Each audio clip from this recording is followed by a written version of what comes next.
इंदौर ने लगाया सफाई का चौका। भारत की सबसे साफ शहर का पुरस्कार जाता है एक बार फिर इंदौर को। इंदौर हुआ है नंबर 1, इंदौर रहेगा नंबर 1। नमस्कार। न भूतो न भविष्यति, न इतिहास में कभी हुआ है न होगा। क्या हुआ और क्या नहीं होगा ये जानना बहुत जरूरी है। इंदौर लगातार चौथी बार देश में स्वच्छता में पहली पायदान पर आया है। ये करिश्मा कर दिखाया है इंदौर के नागरिकों ने, इंदौर के अधिकारियों ने, इंदौर के नेताओं ने, इंदौर की मेयर ने।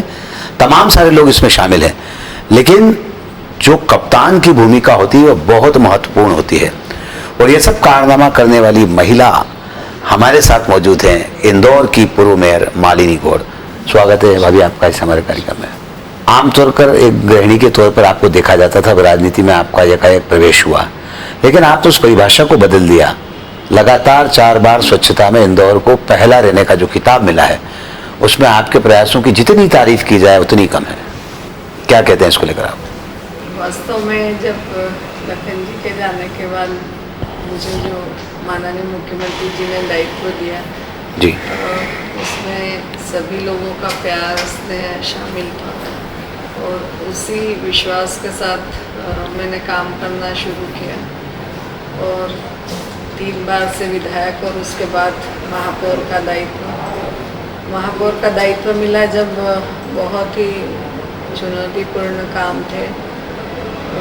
जिस प्रकार से अभी स्वच्छता का जो चौथी बार नंबर 1 का प्राइज़ मिला है, लेकिन जब पहले वर्ष में हमको काफ़ी चुनौतियाँ थी।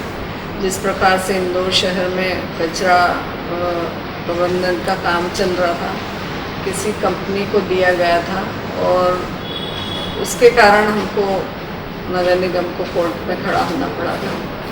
लेकिन मुझे जब दायित्व मिला तो मैंने सबसे पहले उस कंपनी को हटाया और उसके बाद हमने अपने स्तर पर काम शुरू करना किया। और वास्तव में अपने स्तर पर काम इतना अच्छा हुआ। हमने एक वार्ड स्मार्ट वार्ड लेकर और इसमें डोर टू डोर कलेक्शन का काम शुरू किया। गीला सूखा कचरा अलग अलग सेग्रीगेट करके हमने घर से ही लेना शुरू किया। उसके बाद कचरा स्टेशन पहुंचता था और उसके बाद ट्रेंचिंग ग्राउंड। तो पूरे शहर में जब कचरा था तो बहुत चुनौतीपूर्ण था।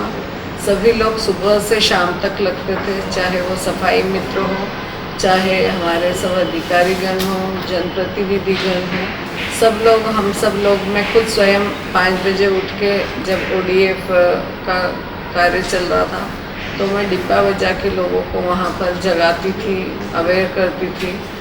तो रात्रिकालीन हमारे यहाँ सफाई होती थी तो 12, 1, 1:30 बजे भी मैं सफाई देखने निकलती थी। तो काफ़ी मेहनत की और इस स्थान तक पहुँचा। आपने काफ़ी अच्छी बात कही। इसका गवाह मैं हूं कि ODF के इंस्पेक्शन के लिए सुबह जल्दी उठना, देर रात तक शहर की सफाई व्यवस्था का निरीक्षण करना, तमाम सारे अवसरों पर आपसे मुलाकात सड़कों पर ही हुई है। तो एक ऐसा डेडिकेशन किसी मेयर का शहर के प्रति होता है तो उस शहर को एक कदमों पर कामयाबी चूमती है, इस बात में कोई दो राय नहीं है। अधिकारियों को आपने फ्री हैंड दिया, इसके पीछे सोच क्या थी? आमतौर पर नेता अधिकारियों को इतना फ्री हैंड नहीं देते जितना आपने दिया था। क्योंकि काम सबके लिए चुनौतीपूर्ण था और कुछ कार्य ऐसे थे जो पॉलिटिकल एंगल पे भी थे, कुछ अधिकारी लेवल पे कर्मचारियों के भी थे। तो मैंने अधिकारियों को उससे कहा कि आप कर्मचारियों का काम देखें, मैं पॉलिटिकल हैंडल करूँगी। तो दोनों का, मेयर कमिश्नर का हमारा समन्वय बहुत अच्छा था, चाहे वो मनीष सिंह जी हो, चाहे आशीष सिंह जी हो या अन्य कमिश्नर जो आए हैं, अधिकारी हैं, सभी लोगों के साथ समन्वय होता है तो वो काम बहुत अच्छा होता है। और हमने आपस में कोऑर्डिनेशन करके वो काम शुरू किया था। आपने कहा आपने अधिकारियों को काम करने के लिए फ्री छोड़ा और आप पॉलिटिकल मूवमेंट्स को संभालती रहीं। उस दौरान भी काफ़ी समस्याएं राजनीतिक तौर पर देखें तो आई और आपने उनका डटकर मुकाबला किया।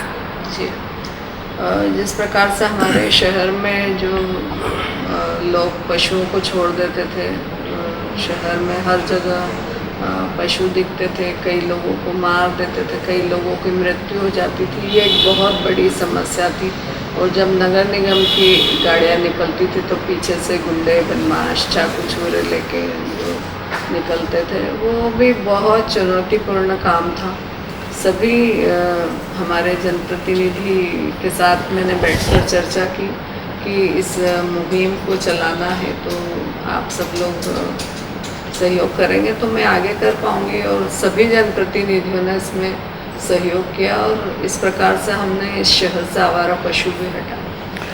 आवारा पशुओं की मुहिम काफ़ी लंबी चली। मुझे याद आता है कि कई अवसरों पर निगम कर्मियों को मार भी खानी पड़ी, लेकिन आप उनके साथ समक्ष डटी रही चुनौतियों के साथ, उन पशुपालकों के खिलाफ FIR करवाने में, उन पशुपालकों के साथ कड़ाई का पालन करने में। ऐसे में राजनीतिक हित तो आड़े आए ही होंगे कई, चाहे वो किसी भी पार्टी के हों। नहीं, मैंने इसीलिए पूर्व में चर्चा कर ली थी सबसे और सभी लोगों ने सहमति दी थी और सब लोग खुश थे इससे, तो इसीलिए हम आगे बढ़ पाए। अगर हम बात करें 4 सालों का, जो अगर हम सर्वेक्षण की बात करें, साल दर साल एक बड़ी चुनौती थी। हर साल इस नियम को और कड़ा किया जाता था। तो उस चुनौती से कैसे मुकाबला कर पाए? पहली साल की बात करें तो नियमों में इतनी कड़ाई नहीं थी। दूसरी बार पैरामीटर्स बदल दिए गए थे, तीसरी बार और बदल दिए गए थे, चौथी बार और बदल दिए गए। इसको लेकर क्या कहते हैं? बिल्कुल, हमने पहली बार में थोड़ा सख्ती की, दूसरी बार में थोड़ा सख्ती की और जिस प्रकार से जो इसका पालन नहीं करते थे उनमें स्मार्ट फाइन भी लगाया है हमने, कड़े नियम भी बनाए, उसका पालन नहीं करने वालों पर पेनल्टी भी लगाई। तो इस प्रकार से हमने काम किया, लेकिन वास्तव में इंदौर की जनता बहुत अवेयर है और सभी लोगों ने इसको अपनाया। जो हम नगर निगम से काम कहते थे वे लोग करते थे और इसी कारण और जनता अवेयर होने के कारण हम लोग आगे बढ़ सके। तो मैं हृदय से जनता को धन्यवाद दूँ। सर्वे के टेक्निकल पहलू बहुत सारे थे, वो भी एक बड़ी चुनौती थी। उस पर भी आपने काम करने के लिए अधिकारियों को खुली छूट दी और वो पैरामीटर अधिकारी मेंटेन कर पाए, तभी सकारात्मक परिणाम आए। क्या कहते हैं इसको लेकर? बिल्कुल सही है। अधिकारियों ने भी खूब मेहनत की है, सुबह से शाम तक लगे रहते थे और डॉक्यूमेंटेशन का काम बहुत ही सुंदर तरीके से उन्होंने किया। जो भी दिल्ली से नाम्स आते थे उस पर उन्होंने कार्य किया और इसी के कारण हम आगे बढ़े। क्या लगता है, सीवरेज की बात करें, ODF की बात करें, तमाम सारे ऐसे पैरामीटर्स से जिन पर काम करना बहुत मुश्किल था और फंड को लेकर भी काफ़ी समस्याएं रहती थी, तो ऐसी स्थिति में आप कैसे मैनेज कर पाती थी? वास्तव में पहले वर्ष में हमको फंड की बहुत ही दिक्कत आई, लेकिन हमारे माननीय प्रधानमंत्री जी ने कई सारा पैसा हमको केंद्र सरकार से और फिर मध्य प्रदेश सरकार से माननीय शिवराज भैया ने हमको दिया है। चाहे वो अमृत योजना, स्मार्ट सिटी योजना हो या स्वच्छ भारत मिशन हो, इन सभी में खूब पैसा दिया और हमने खूब काम किया। स्वच्छ भारत मिशन में हमको कई संसाधनों की आवश्यकता पड़ती थी तो उन्होंने स्वच्छ भारत मिशन में हमको पैसा दिया है। तो इस प्रकार से फंड की कोई कमी नहीं आने दी और उसके अतिरिक्त जो फंड लगता था हम नगर निगम द्वारा उसको करते थे। आपको लगता है नगर निगम हमेशा अपने खर्चे की पूर्ति के लिए सरकार की तरफ देखती है, राज्य सरकार की तरफ देखती है? क्या कोई ऐसा मॉडल विकसित किया जाना चाहिए जब नगर निगम सेल्फ मोड में आ जाए, खुद पैसा इकट्ठा करे और खुद खर्च कर पाए? ऐसा लगता है? हम लोगों ने पहले वर्ष में जो काफ़ी पेंडिंग पैसा भी कर्ज के रूप में था हमारे ऊपर, तो हमने सबसे पहले रेवेन्यू जनरेट करने का काम किया। जहाँ तक हमारे अधिकारी नहीं पहुँचे थे उनको वहाँ तक पहुँचाया, क्योंकि कई जगह नहीं पहुँच पाते हैं। हमने इस प्रकार से रेवेन्यू को बढ़ाया और उसके बाद लगातार बढ़ोतरी होती गई। उसके बाद हमने एक बॉन्ड जारी किया था NSS से, 170 करोड़ का बॉन्ड के लिए हमने अप्लाई किया था। हमको करीब 140 करोड़ उस बॉन्ड में मिले, तो उससे भी हमने काफ़ी काम किया। पहली बार देश में इंदौर की नगर निगम पहली रही जिसने नेशनल स्टॉक एक्सचेंज में अपने आप को रजिस्टर्ड किया। 170 करोड़ का बॉन्ड आपने ऐसा बताया कि रजिस्टर्ड करवाया और उससे 140 करोड़ का धन जुटाया। तो एक अपने किस्मत की अनूठी मिसाल थी किसी नगर निगम के लिए नेशनल स्टॉक एक्सचेंज में लिस्ट होना। जी, माननीय मुख्यमंत्री जी और हम लोग बॉम्बे NSA में गए थे और वहाँ पर ये बॉन्ड की प्रक्रिया हुई थी और देश में ये दूसरा शहर है जहाँ पर बॉन्ड जारी है। एक शायद गुजरात के शहर ने किया था और दूसरा हमारा शहर था, तो ये पहली बार हमारे मध्य प्रदेश में बॉन्ड जारी हुआ। क्या लगता है, नगर निगम की बात करें, हम बरसों से देखते आ रहे हैं, इस समय हालात दूसरे हैं, लेकिन इसके पहले नगर निगम में तनख्वाह बांटने के पैसे नहीं होते थे। आपके इस कार्यकाल के दौरान ये स्थिति थोड़ी सी कम उत्पन्न हुई है, बहुत ही रेयर ऐसी स्थिति उत्पन्न हुई है। जी, मेरे कार्यकाल में माननीय मुख्यमंत्री जी ने जो हमारा क्षतिपूर्ति का पैसा मिलता है, पूर्व में 34 करोड़ मिलता था, उन्होंने 48 करोड़ किया। उससे हम लोग 20 करोड़ तो बिजली का बिल भरते हैं, पानी का, स्ट्रीट लाइट का, और 20 करोड़ में हम पूरा कर्मचारियों का वेतन बांटते, तो वो पूर्ति हमको इस चुंगी क्षतिपूर्ति से होती थी। लेकिन आपने देखा होगा 15 महीने के कार्यकाल में हमको एक भी पैसा नहीं, कांग्रेस के कार्यकाल में एक भी पैसा नहीं मिला। काफ़ी दिक्कतों का सामना करना पड़ा।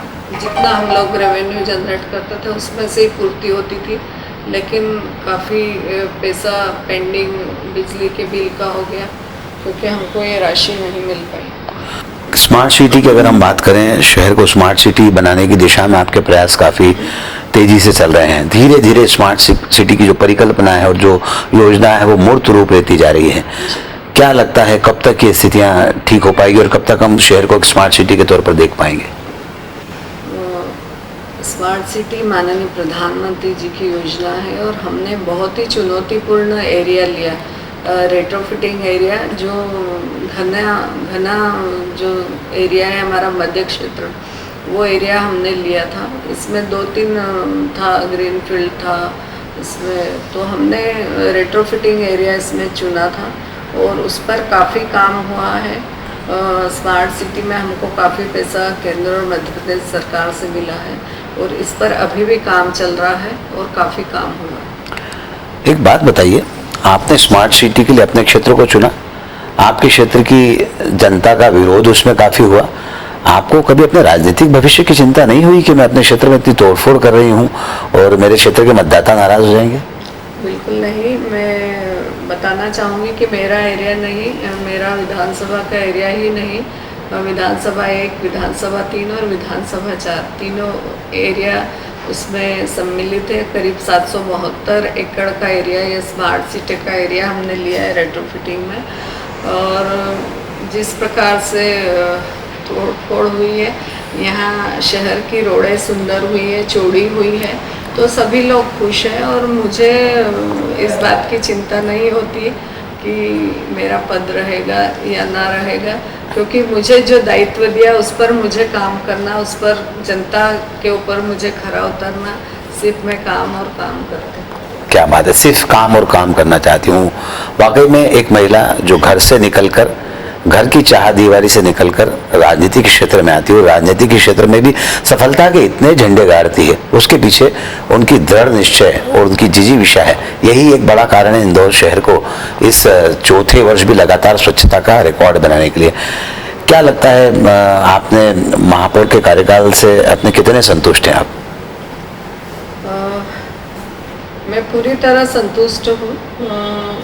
मन में बहुत ही शांति है, सुकून है, क्योंकि मैंने सभी लोगों के साथ मिलकर इस शहर के काम को आगे बढ़ाया और सभी लोगों ने बहुत सहयोग किया, खासकर जनता ने, जिनका प्यार, स्नेह, आशीर्वाद जब से लखन जी गए हैं उसके बाद से उनका मुझ पर बहुत आशीर्वाद रहा है। और जिस प्रकार लखन जी ने एक कदम बढ़ाया था, उनके साथ 1000 कदम थे और वही 1000 कदम मेरे साथ हैं, तो मुझे सबका आशीर्वाद मिला। वही 1000 कदम इनके साथ हैं, लेकिन शहर की जनता के लाखों कदम भी इंदौर की पूर्व महापौर मालिनी गौड़ के साथ हैं। जिस उन कदमों ने इंदौर शहर की स्वच्छता में एक विशेष स्थान बनाने के लिए बड़ा योगदान दिया है। अंत में पूछना चाहता हूं मैं आपसे कि इस पूरी सफलता का श्रेय किसको देती हैं आप? सफलता का श्रेय खासकर मैं इंदौर की जनता को दूंगी, क्योंकि हम कितना भी कुछ कर लेते हैं, जब तक जनता अवेयर नहीं होती तो हम आगे नहीं बढ़ सकते थे। और ये पूरा अवार्ड मैं जनता को समर्पित करती हूँ। इसके अलावा मैंने बताया सफाई मित्रों का, अधिकारियों का और जनप्रतिनिधियों का, सभी लोगों का बहुत सहयोग रहा है, सभी के साथ मिलकर, क्योंकि एक व्यक्ति अकेला काम नहीं कर सकता। हाँ, लीडरशिप मेरी हो सकती है, लेकिन सभी लोगों का समावेश होगा तो हम बहुत अच्छा काम कर सकते हैं। एक सफल कप्तान या सफल लीडर की खासियत यही होती है कि वो किए हुए कामों का श्रेय अपनी टीम को देना चाहते हैं। बहरहाल एक अंतिम सवाल जो मेरे जहन में लगातार कुछ दिनों से गूंज रहा है, क्या शहर की जनता चाहे, क्या पार्टी आला कमान चाहे तो महापौर बनने की फिर चाह रखती हैं आप? हमारे भारतीय जनता पार्टी और संगठन में जो भी दायित्व कार्यकर्ताओं को मिलता है उसको पूरा करता है, और मुझे अभी विधायक का दायित्व है और आगे जो भी दायित्व मिलेगा मैं उसे बखूबी से निभाऊंगा। तो ये थी इंदौर शहर की महापौर, पूर्व महापौर मालिनी लक्ष्मण सिंह गौड़, जो सफलता के नए नए आयाम स्थापित कर रही हैं। 4 बार इंदौर को स्वच्छता में पूरे देश में प्रथम रहने का स्थान मिला है, बदौलत एक अच्छे लीडर की, और वही काबिलियत है मालिनी लक्ष्मण सिंह गौड़ की। बहरहाल आज आपने हमारे लिए समय निकाला, हमसे बातचीत की, इसके लिए एक बार बहुत बहुत शुक्रिया। आज के इस कार्यक्रम में बस इतना ही। सुनील जोशी को दीजिए इजाजत। नमस्कार। इंदौर ने लगाया सफाई का चौका। भारत की सबसे साफ शहर का पुरस्कार जाता है एक बार फिर इंदौर को। इंदौर हुआ है नंबर 1, इंदौर